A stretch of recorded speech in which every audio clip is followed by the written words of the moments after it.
আজ আমি শুরু করব টেবিল 8 লেখা।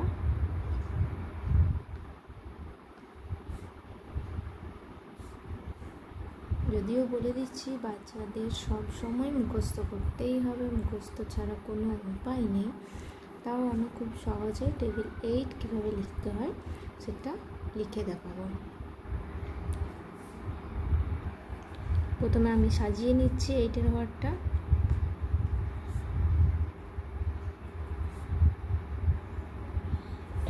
বারবার বলে দিচ্ছি বাচ্চাদের কিন্তু এটা মুখস্থ করতেই হবে, না করলে কিন্তু তারা পরীক্ষায় একদম পারবে না, এমনকি শিখতেও পারবে না।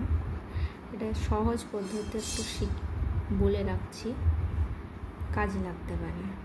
আমার মেয়ের বুদ্ধি এটা 8 টেন্সা সবসময় 80 হয়, এটা মাথায় রাখতেই হবে। 8 টেন্সা সবসময় 80 হয়, যেহেতু 8-এর ঘর তাই আমরা 8 1 8 লিখব, এটা আমাদের লিখতেই হবে। এরপর আমি 1 2 করে সিরিয়াল নাম্বার লিখে যাব। প্রথমে 1 2 3 4, কিন্তু ডবল 4 হবে এখানে, তার নিচে আরেকটা 4 লাগবে।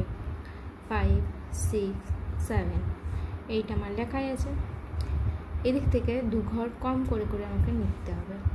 প্রথমে লিখতে হবে 6, 8-এর নিচে হয় 6, 2 ঘর কম।